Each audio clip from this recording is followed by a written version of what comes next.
दुनिया से किनी ला हो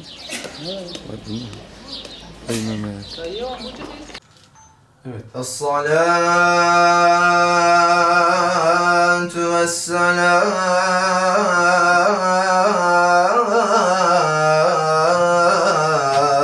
aleyk. Aleyke ya seyyidena ve senedena ve mevlana Muhammeda. Es-salatu vesselamu aleyk. Aleyke ya seyyidena ve senedena ve mevlana ya seyyidel evveline vel ahirin velhamdülillahi rabbil alemin.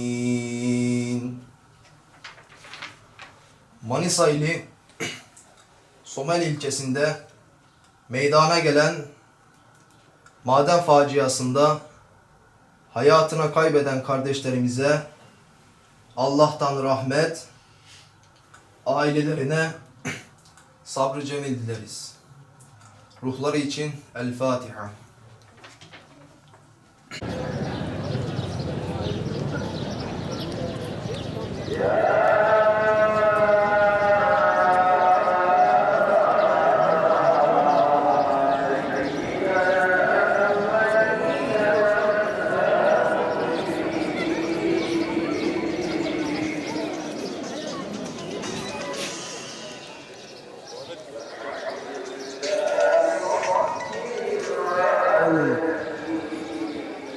Sen nerede? Yazmayı.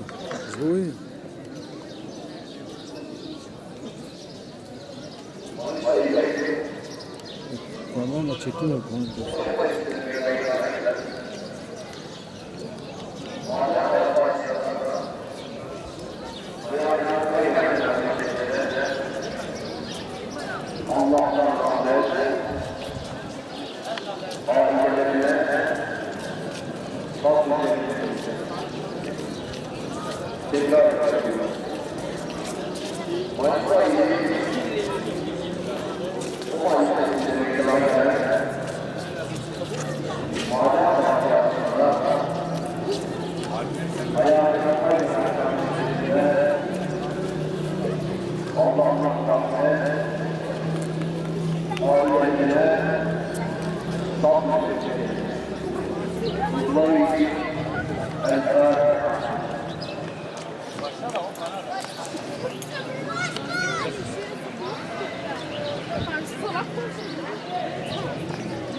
حي على الصلاة